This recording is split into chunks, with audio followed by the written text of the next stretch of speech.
Dorsey Jackson Global. It has begun.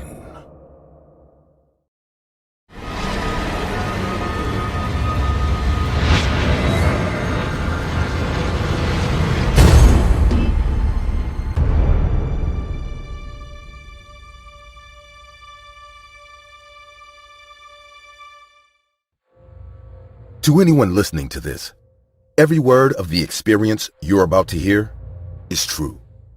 Due to security and privacy reasons, I won't be disclosing my real name, so I'll identify as Sean in this story. For most of my life, I've suffered from a particular form of crippling fear, and this morbid experience will tell you why.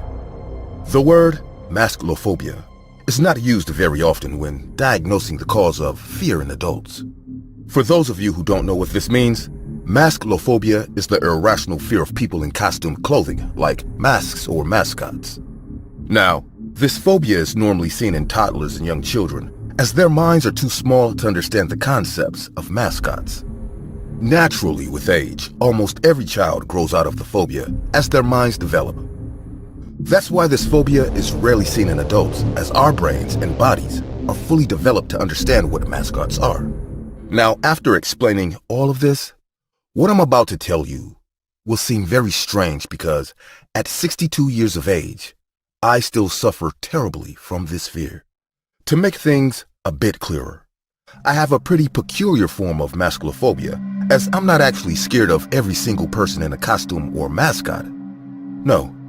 To be honest, I'm only scared of a particular one. To understand why I have this phobia, I will have to take you back to the year 1983. I had just gotten a job working at a nearby Domino's pizza restaurant.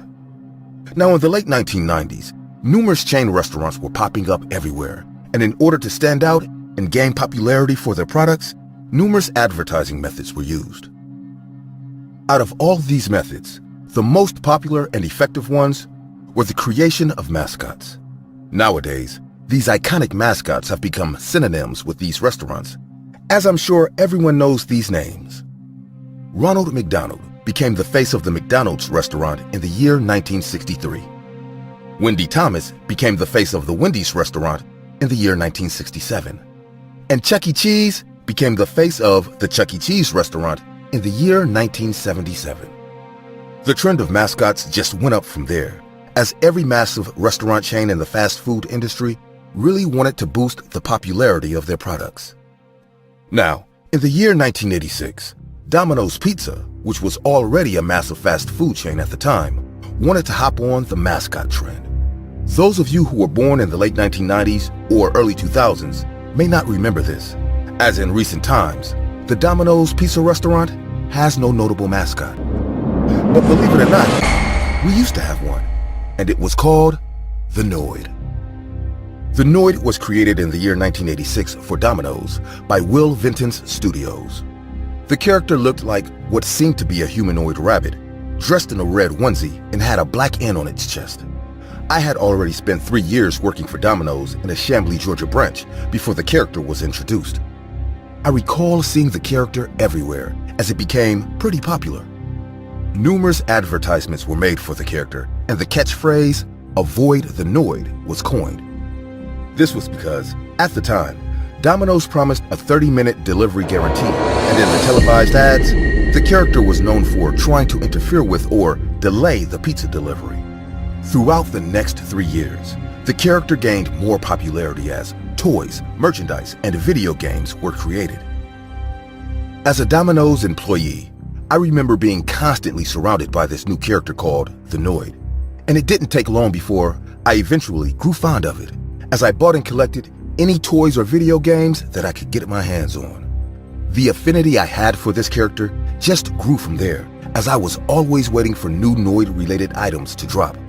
But all that love came to an abrupt end on the 30th of January, 1989. That Monday morning started out like the rest of my mornings. I wasn't actually supposed to work that day, but one of my fellow employees called in sick, so I had to fill in for him.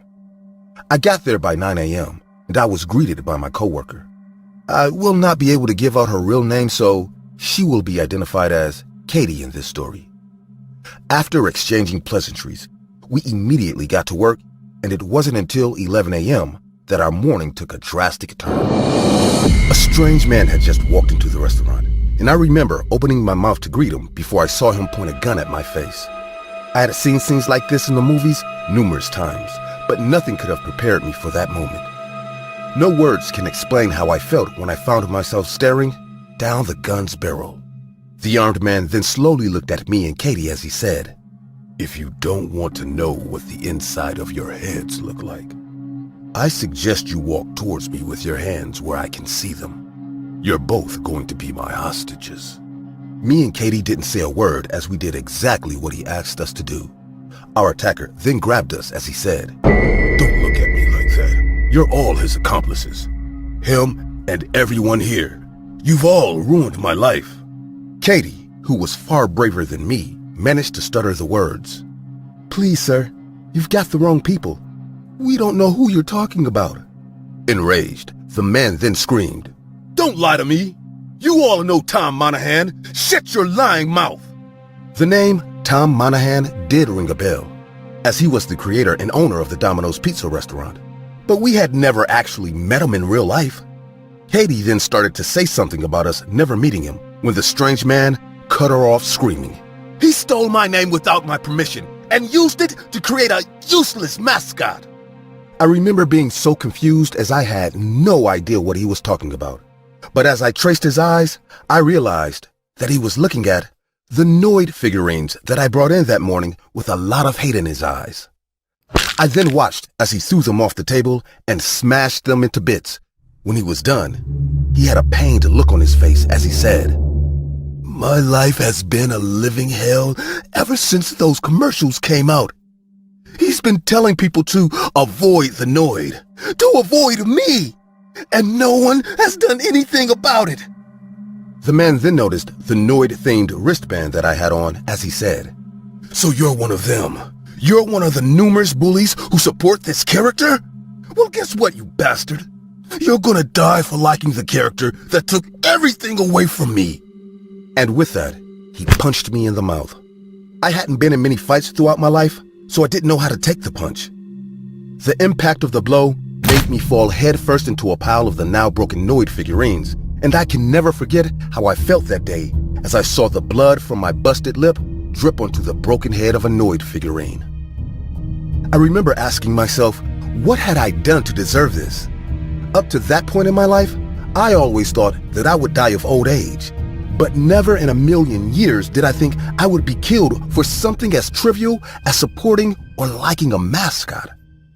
The man then pointed the gun at my head as he told me, "But before I kill you, I need you to do something for me." He ordered me to stand up as he forced me and Katie towards the restaurant's phone. He then pointed the gun at my head as he told me to call Domino's headquarters. I immediately dialed the number, and when the call went through, he took the phone from me and said, "I currently have 2 of your employees as my hostages, and I'm ready to blow their brains out unless you bring me $100,000 in cash and a white limousine to get away from this dump. And just to show you how serious I am, I'm going to give you a little show." The man then lifted his weapon and fired 4 shots into the floor. The sound of gunfire alerted the people listening to the call, and the cops were called. Within minutes, the restaurant was surrounded and attempts were made to negotiate for our freedom. The cops called the man on the restaurant's phone and asked who he was and why he was doing this. The man then responded with, "My name is Kenneth Lamar Noid, and I'm doing all of this because of everything the owner of this filthy restaurant has done to me." The cops, who were shocked, now asked the man what the owner supposedly did to him. Mr. Kenneth then responded with, "The man gang stalked me. I know because I saw him doing it, and he broke into my own home without my permission. So you better bring what I ask for, or I'm going to kill them." The man then threateningly pointed his gun at my head, and I remember for the first time that day, I wasn't scared by the gun that was being pointed at my head. No, what frightened me was actually the insane look in his eyes, as I knew then and there that this man was mentally unstable.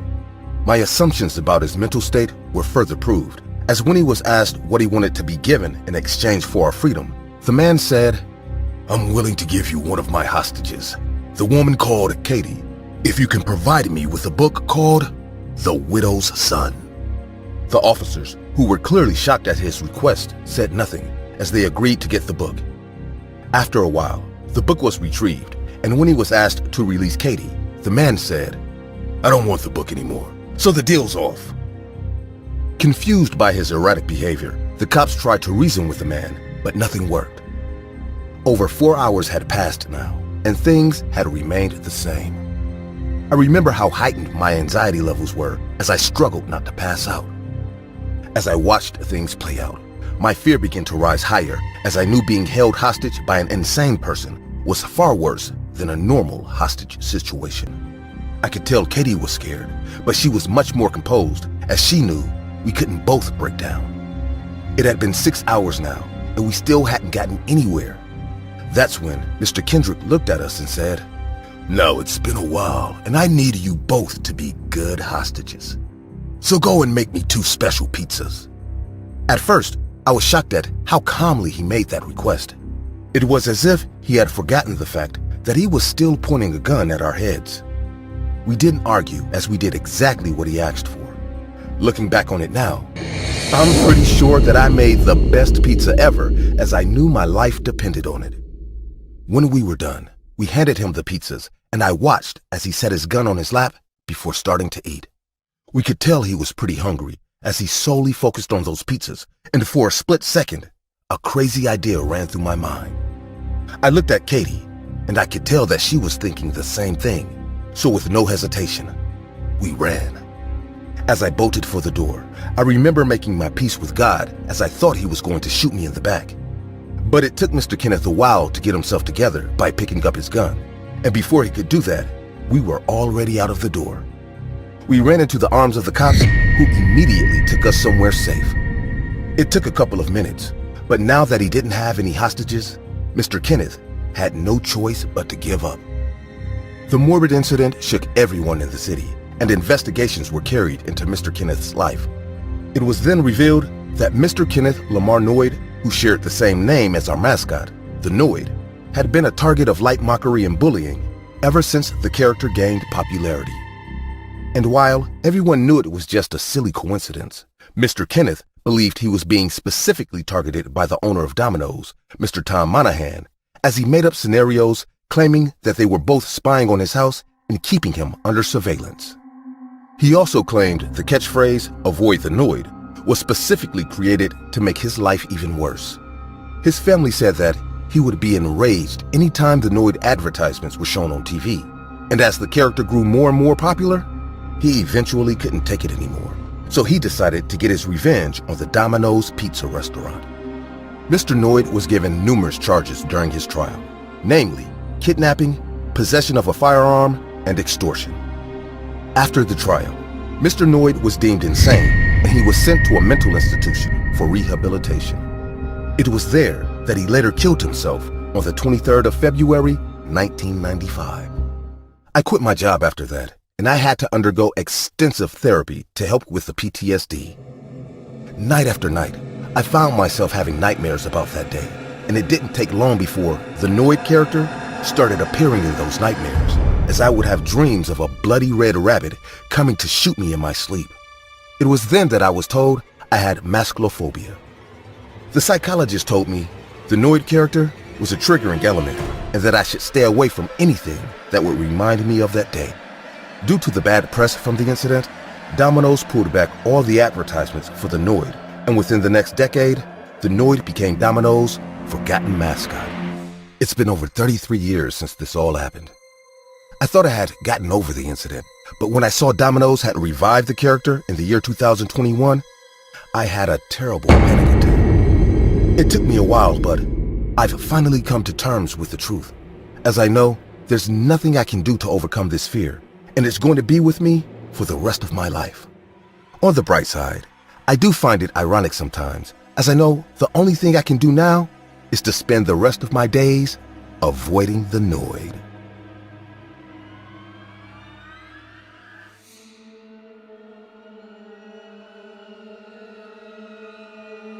Remember when you were a kid and you had a crush on someone? You would get a thrill out of walking past their house or calling them and hanging up. It was mostly girls who did that. I got a few who walked past my house then call and hang up. It used to creep me out at the time, but now I would take that over the latest girl to take an interest in me. I'm John, and this is my story of how a girl I deliver pizza to nearly took my life. It started one night when an order was placed during our final operating hours. It was my last delivery, and it was a bit of a drive, but I didn't mind. I pulled up to the respective address and knocked on the door.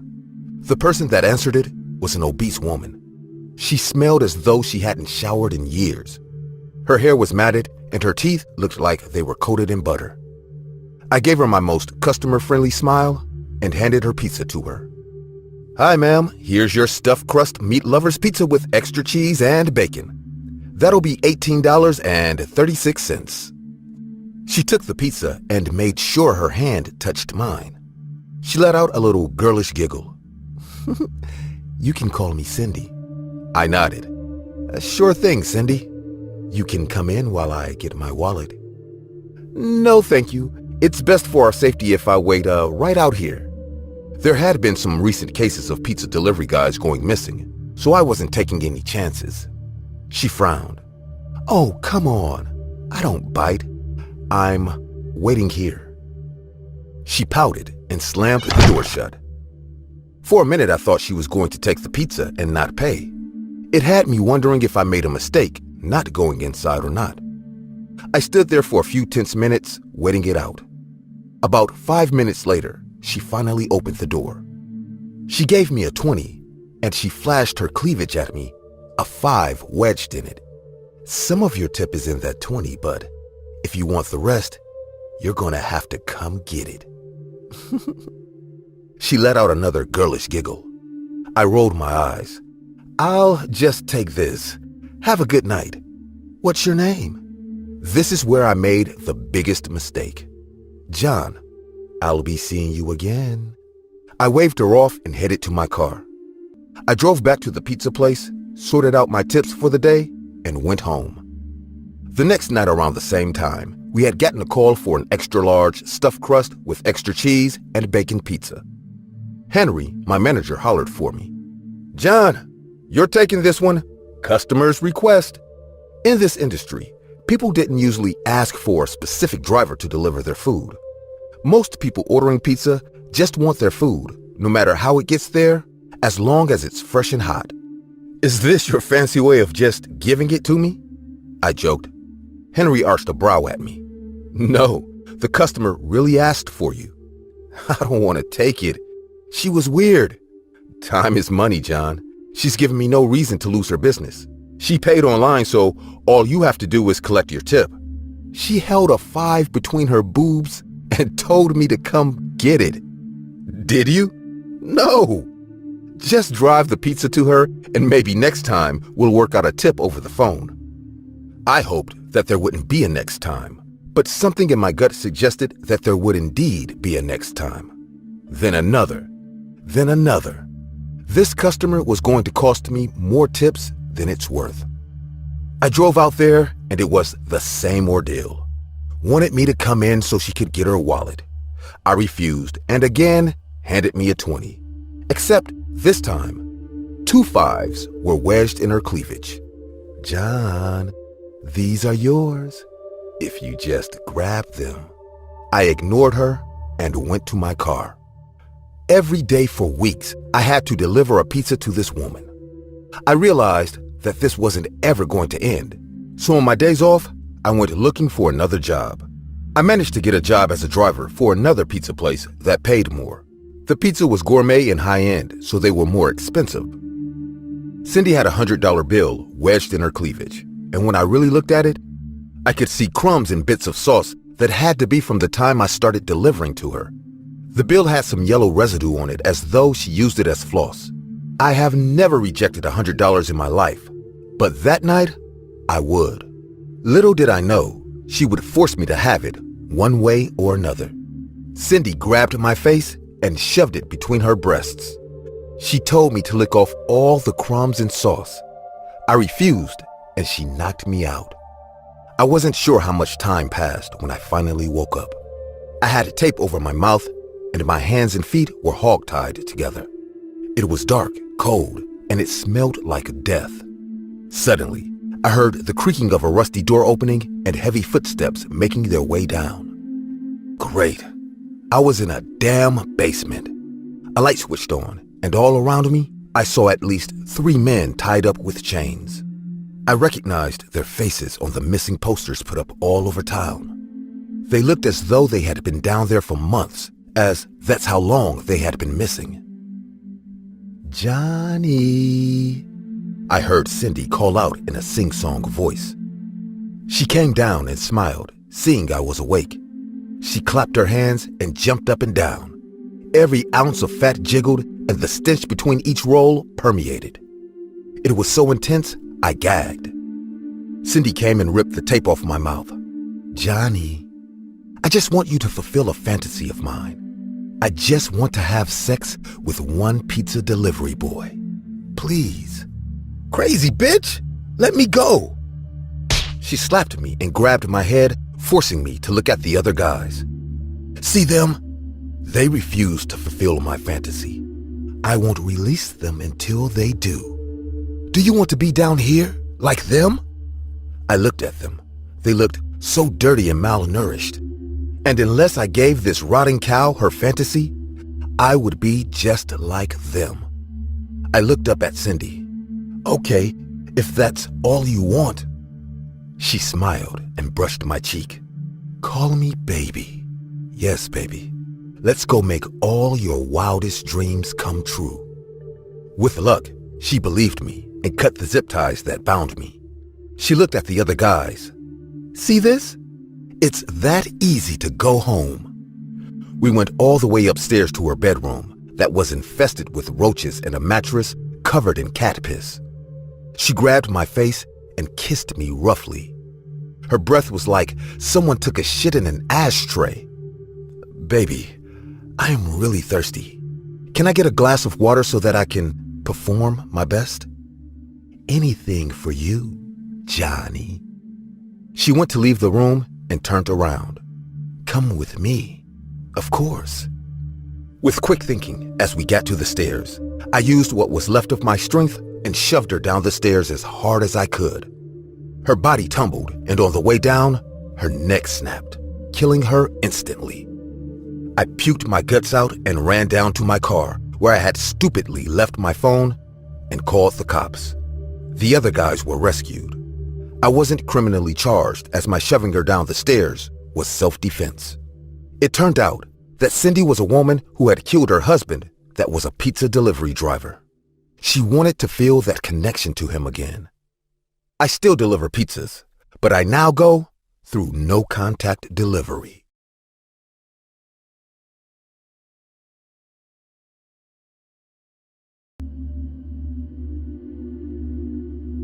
This happened to me the final summer I was working at Pizza Hut.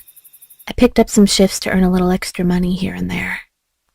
I used to work for 3 to 5 hours, either working in the kitchen or delivering pizzas. It had been a difficult day for me, and I was tired. It was almost nighttime, and I had to deliver my final pizza. I picked it up from the shop and got in my car. I put the address into the GPS to check how far it was. It turned out it was 20 minutes away, so I started driving. I was exhausted, so I just wanted to deliver it and go to my apartment to rest.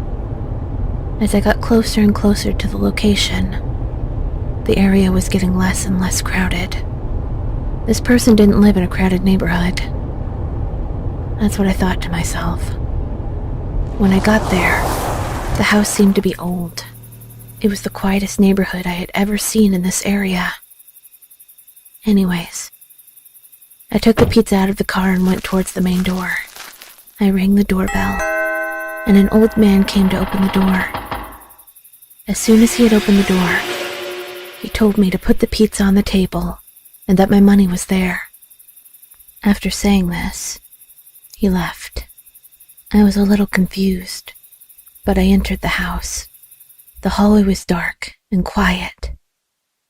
I had to turn on my phone's flashlight. This place had no light bulbs, which was odd to me. There was a table located in the middle of the living room. I reached for it and placed the pizza box there. My money was also on the table. I quickly pocketed it. Suddenly, the door shut behind me with a loud bang, and I heard a click, as if someone was locking it. I was startled. I pointed my flashlight towards the door and ran for it, but the door was locked. My cell phone had low charge, and it was about to die. I attempted to open the door, but it wouldn't budge. Just then, my smartphone began to ring. I looked at the screen to see it was an unknown caller. I answered the call to listen to a hoarse whisper on the opposite end. "If you don't do what I say, you're dead, son," he whispered. I asked who was speaking. "You don't ask questions. Don't worry. I will help you across soon," said the man. I asked him what he wanted, but he just stated that he desired to have fun. He instructed me to look underneath the table. I did so, and found a phone there. My phone started to heat up to such an extent it was burning my hand, and I had to throw it away from me. I got a video call on the phone underneath the table. I pressed answer and noticed an ordinary guy wearing a mask. I told him to let me go. I didn't do anything. In response, he informed me to visit the bedroom. I walked there slowly, and my hand shook as I held the smartphone in front of me. I opened the door to see that there was a timer on the side desk. "What is this for?" I requested in a manic state. "That's how long you've got left in this world." He started to chuckle. I hung up on him and desperately tried to look around the room for something I could use as a weapon. There was nothing. Feeling helpless, I went to the window, only to find it was barred from the outside. I ran to the bathroom. I only had an hour and a half left. I looked around the walls and found a small exhaust window in the upper corner. Of course, it wasn't very large. I stood on the brink of the bathtub and turned on my phone's flashlight, directing its beam at the window. I waved my hand for someone to notice me from the outside. "Help!" I shrieked at the pinnacle of my lungs. I screamed until my throat got sore, and I couldn't shout anymore. I heard beeping, so I raced to the bedroom to find the clock counting right down to the final minutes of my life. I was panicking, not knowing what to do, and thinking about what would happen as soon as the timer ended. There were a lot of horrible things running through my mind, and I just prayed to God to save me. I have my whole life ahead of me. It shouldn't end here, dying so soon. At least not in this creepy old house, I said to myself. I didn't know what to do. I anxiously paced back and forth in the room until I heard a dragging sound near the door. It opened with a creak, and the masked man entered. He had an axe in his hand. I ran far from him, as far as I possibly could. I got cornered. He came near me with an eccentric snicker, elevating the axe, while we heard the sirens wailing from outdoors. The beams of flashing red and blue indicated it was the police. The guy retreated and ran from the room. "Open up! Police!" I heard them shout. The sound of the door breaking down echoed through the house. They rushed in to rescue me. I wasn't hurt. However, the incident left me traumatized. It turned out that someone had seen my flashlight and heard me yelling for help. They didn't come to help me themselves, but they called the police. Thank God the police arrived. Otherwise, I would have died in the most horrible way imaginable. I still get goosebumps when I think about that day. The man had fled into the woods as soon as he saw the police, and I saw 2 policemen chasing him. One of them had asked me if I could describe his appearance, but I told them he was wearing a mask. I told them the whole story, and when I left from there, I waited as they searched the entire house. The other officers returned, with the masked man apprehended. I was glad they caught him. After they unmasked him, he turned out to be the same older man who had opened the door for me. Gray, greasy hair, wrinkles on his skin, dark skin tone, front teeth broken. He was wearing an old long overcoat with dirty blue jeans and black snow boots. It turned out he was mentally ill and had escaped from the mental asylum a few months back. I wasn't the first who had encountered him, but fortunately, I was the first to escape him.